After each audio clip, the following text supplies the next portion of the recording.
নারীরা চায় যে আমার একটু সৌন্দর্য আমি মানুষকে দেখাবো। কথা কয় না, কথা কয় না। কিছু কিছু মা বোনেরা বোরকা পরলে এমন টাইট ফিটিং, ও বোরকা পরলে ওর শরীরের আকর্ষণীয় জায়গাগুলো আরো আকর্ষণীয় হয়েছে। কথা কয় না। এটা আসলে পর্দা না, এটা এক ধরনের ফ্যাশন। তার উদ্দেশ্য হলো আমি বোরকাটাকে ফ্যাশন বানাবো, স্টাইল বানাবো। লেস দেয় বোরকার ভিতরে, চুমকি বসায়, এমব্রয়ডারি করে। বোরকার ভিতরে এত কারুকাজ, এত ডিজাইন, অন্তত ডিজাইন দেখতে হলে একবার তাকাক। এটা হলো এই নারীর উদ্দেশ্য। কথা বলে ঠিক না?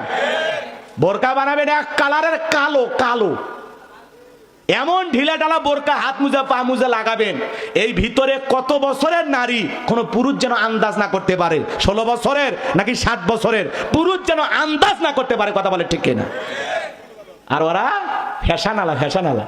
70 বছরের নানি দাদি বোরকা পরিয়ে কাঁপতে কাঁপতে ঘুরতেছে, আর 16 বছরের যুবতী নাতনি বোরকাই নাই, আর অন্যান্য এসে মাফলারের মতো ঝুলে থুছে। কথা কনা এরকম ভাবে মাফলার দিয়ে রাখছে, মাথা তো নাই, বাকি জায়গার বললাম না। আল্লাহ হেদায়েত দান করুক। একটু জোরে কন আমিন, আর একটু জোরে কন আমিন। আর কষ্ট না দিই, ওই এক লাইন বলে দিয়ে যায় দোয়া, তারপরে আমরা দোয়া করে দেবো ইনশাল্লাহ। আজকে দাম্পত্য জীবনে সুখ নাই, সকালে বিয়ে করে সন্ধ্যায় তালাক, সন্ধ্যায় বিয়ে করলে সকালে তালাক, আর যদি হয় শাশুড়ি তালাক আরো তাড়াতাড়ি তালাক। অধিকাংশ সংসারগুলো ভেঙে যায় এই ডিজিটাল শাশুড়িদের কারণে। কথা বলেন ঠিক না? এজন্য বাজান গো আমার, দাম্পত্য জীবনে সুখ আর শান্তি যদি পেতে চান, নবীজির 4টি সুন্নাত আমল করা লাগবে। জোরে বলেন কয়টি? এই স্লোগান শোনেন না আপনি কি দাম্পত্য জীবনে হওয়া সুখী? এই যুবক, দাম্পত্য জীবনে সুখ আর শান্তি যদি পেতে চান, নবীজির কয়টি সুন্নত? প্রত্যেকটা নারী পুরুষ যদি তাদের দাম্পত্য জীবনে এই 4টি সুন্নত আমল করতে পারে, তাদের দাম্পত্য জীবনে কোনো ধরনের অশান্তি থাকবে না। তাবিজ লাগবে না, কবজ লাগবে না, পানি পড়া লাগবে না। কথা কর না কে? এই 4টি সুন্নত কারা কারা শুনবেন একটু হাত তোলেন তো দেখি। লিল্লাহি তাকবীর, লিল্লাহি তাকবীর। এই 4টি সুন্নত কি কি আপনারা শুনে বাড়িতে যেতে চান? হাত নামান। আমি যদি এখনই বলি আলোচনা এলোমেলো হয়ে যাবে, একটু অপেক্ষা করেন, সময় দেয়া যাবে না? এখনই বলবো, একটু ধৈর্য ধরেন ভাইয়েরা আমার, কষ্ট নেবেন না। বাজান আমি গুনাহগার, যে কথা বলতে চাচ্ছিলাম, তাহলে বাড়িতে যাবো, ওকে সালাম দেবো তো ইনশাল্লাহ? পারবো? এ সাহস আছে তো ইনশাল্লাহ? সম্মানিত ভাইয়েরা আমার, সোনার ভাইয়েরা, আমি যে কথা বলতে চাই গভীর মনোযোগ দিয়ে কথাগুলো শুনে যান। অনেকে বলে হুজুর বউ সালাম দিদিকে শরম লাগে, 3টা সন্তানের বাবা হয়ে গেলেন শরম লাগে না, বউকে সালাম দিদিকে শরম লাগে। ওটা শরম নয়, ওটা হলো শয়তানি। প্রথম প্রথম বউকে সালাম দিলে বউ হাসতে পারে, ঠাট্টা বিদ্রুপ মনে করতে পারে। যদি বলেন সালাম দিলেন, বউ যদি বলে কারে সালাম দিলে, তখন বলবেন শেফালির মাও তোরে দিলাম। তখন বলতে পারে কি ব্যাপার, হঠাৎ করে সালাম দেওয়া শুরু করলা কেন? কোন হুজুরের মুরিদ না বাড়িতে ঢুকলা, সে তিনি তো মুখের গাছের আম চুরি করলে। বউ কিন্তু গোপন তত্ত্ব সব জানে। কথা বলেন ঠিক কিনা? 2-4 দিন দিতে দিতে অভ্যাসে পরিণত হবে। স্বামী স্ত্রীর মধ্যে একটু খুনসুটি হবে, ঝগড়া হবে, রাগ অভিমান হবে। এতে সম্পর্কের ভিতরে মহাব্বত বাড়ে না কমে। যে কথা আমি বলতে চাচ্ছিলাম বাজান, আম্মা জান আয়েশা ডেকে বলেন, নবীজি সালাম দিয়ে যখন ঘরের ভিতরে প্রবেশ করলেন, নবীজির চেহারার আলোতে সুইটা কই পড়ে আছে আমি পরিষ্কার দেখতে পেয়েছি। বলুন সুবহানাল্লাহ। পাইলে নিরালাই গো নবী, পাইলে নিরালাই, পাইলে নিরালাই নবী, পাইলে নিরালাই। 2 কদমে চুমু খাবো, 2 কদমে চুমু খাবো, চরণ ধুলি মাগবো গায়ে। পাইলে নিরালাই গো নবী, পাইলে নিরালাই, পাইলে নিরালাই গো নবী, পাইলে নিরালাই। জোরে কোন মারহাবা। নবীর সম্মান মর্যাদা কত জানেন? এক জায়গায় ওয়াজ করলাম, ভাই বলেন তোমাদের নবীর নাম কি? বলে হুজুর আব্দুল কাদের জিলানী। পীর সাহেবের নাম মুখস্থ আছে, কপাল পরে নবীর নামটাও বলতে পারে না। নবীর সম্মান মর্যাদা কত জানেন?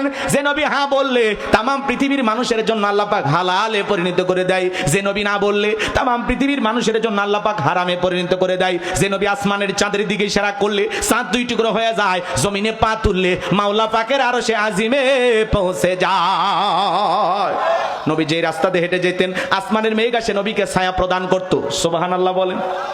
নবীজি হেঁটে গেলে সেই রাস্তা দিয়ে সুগন্ধি পাওয়া যাইতো। নবীজি ঘেমে গেলে আম্মা জানেরা নবীজির দেগের ঘামগুলো শিশির ভিতরে জমা রাখতেন। বিশেষ দিনে নবীজির দেগের ঘামগুলো সুগন্ধি হিসাবে ব্যবহার করা হতো। বলুন সুবহানাল্লাহ। শুধু কি তাই বাজান, নবী যখন ওযু করতেন, নবীজির ওযুর পানি দিয়া সুগন্ধি বের হইতো। কেমন নবী পাইছি বাজান, যেই নবীর চেহারার দিকে তাকাইলে পেটের ক্ষুধা নিবারণ হয়ে যাইতো। যে ছাগলের দুধ নাই, নবী হাত লাগায় দিলে দুধে পরিপূর্ণ হয়ে যায়। আল্লাহু আকবার। যে খাবার 2-3 জন মানুষ খাবে, ওই খাবারে নবীর হাত লাগায়া দিলে শত শত মানুষ খাবারে খেয়েও যেমন খাবার তেমনি থাকতো। বলুন সুবহানাল্লাহ। নবীর সম্মান মর্যাদা নিয়ে যদি আলোচনা করি সারা রাত চলে যাবে বাজান, আলোচনা শেষ করা যাবে না। আজকে সেই নবীর মহব্বত ভালোবাসা আমাদের কলিজায় নাই। স্পিকার বলল মোহাম্মদ ইকবাল মাহমুদ, জ্বালানি মন্ত্রী বলতেছে আমার নামের আগে মোহাম্মদ নাই। কথা কহ, মন্ত্রী কয় আমার নামের আগে মোহাম্মদ নাই, আমি ইকবাল মাহমুদ। শুনছেন না? মোহাম্মদ বলে নাই, তাতে কি হয়েছে? আমরা আপত্তি করি নাই। কেন নামের আগে মোহাম্মদ লাগাইলে সমস্যা কোথায়? ইংল্যান্ডের সবচেয়ে জনপ্রিয় নাম হলো মোহাম্মদ। নবীর মোহাব্বত কলিজায় ভালোবাসা থাকার দরকার আছে না নাই? কথা বলেন আছে না নাই? মোহাম্মদ নিয়ে কারো চুলকানি থাকার কথা না। কথা বলেন।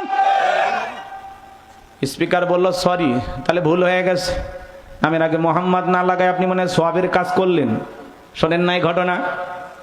স্পিকার যখন নাম ঘোষণা করছে মোহাম্মদ ইকবাল মাহমুদ, উনি বলতেছে আমার নামের আগে মোহাম্মদ নাই, তাতে সমস্যা কি? উনি পছন্দ করে না, অথবা এই নাম ওনার না, ভোটার আইডি কার্ডে হয়তো ইকবাল মাহমুদ থাকতে পারে। উনি কেন না পছন্দ করলেন এটা ওনার ব্যক্তিগত ব্যাপার। কথা বোঝেন নাই? এটা না অনেকে সমালোচনা নানান কথা বলতেছেন। ভাই, আপনার যদি নামের আগে মোহাম্মদ না লাগাইতে মনে চায়, এটাকে আমরা জোর করে লাগাইতে পারবো? এটা আপনার ব্যক্তিগত ব্যাপার, এটা আপনার স্বাধীনতা আছে। ইসলাম এমন একটা ধর্ম, কাউকে লাঠি চার্জ করে না, কাউকে জোর করে না। কথা বলেন। ইন্নামা আনতা মুযাক্কির লাস্তা আলাইহিম বিমুসাইতির। নবী আপনার কাজ হলো মানুষকে উপদেশ দেয়া। কে গ্রহণ করলো না করলো এটা আপনার দেখার বিষয় নয়। কাউকে লাঠি চার্জ করতে হবে না, ধমক দিতে হবে না, জোর করে ইসলামের পথে আনার কোনো প্রয়োজন নাই। লা ইকরাহা ফিদ্দিন। ধর্ম নিয়ে কোনো জবরদস্তি করা যাবে না, বাড়াবাড়ি করা যাবে না। উনি নামের আগে মোহাম্মদ পছন্দ করে না, আমরা কি জোর করে পা ধরে বলবো? দরকার নাই। উনি পছন্দ করে না, উনি যদি ওতে খুশি তাকে থাক না খুশি। কথা কয় না, কথা কয় না। রাগ করছেন? তাহলে অনেকে নামের আগে মোহাম্মদ লাগানো পছন্দ করে না। কিন্তু যে কথা বলতে চাচ্ছিলাম বাজান, আপনি আমি নবীর উম্মত, নবীর আশিক, নবীর পাগল হওয়া লাগবে। কথা বলেন ঠিক কিনা? নবীর মহব্বত কলিজায় থাকা লাগবে। আমি যে কথা বলতে চাচ্ছিলাম বাজান, নবীর সম্মান মর্যাদা নিয়ে যদি আলোচনা করি সারা রাত চলে যাবে, আলোচনা শেষ হবে না। ও মেহেরপুরের বাবাজিরা, গভীর মনোযোগ সে কথাগুলো শুনে যান। আমি যে কথা বলতে চাচ্ছিলাম, নবীর দরবারে বেলাল কথা মনে আছে না নাই? বেলাল ডেকে বলে নবী গো, আপনি কালিমার দাওয়াত দেন, ইসলামের প্রচার করেন, দয়া করে আমারে কালেমা পড়ে মুসলমান বানায়া দেন। বিশ্বনবী হযরত বেলালকে পড়ায়া দিলেন লা ইলাহা ইল্লাল্লাহু মুহাম্মাদুর রাসূলুল্লাহ সাল্লাল্লাহু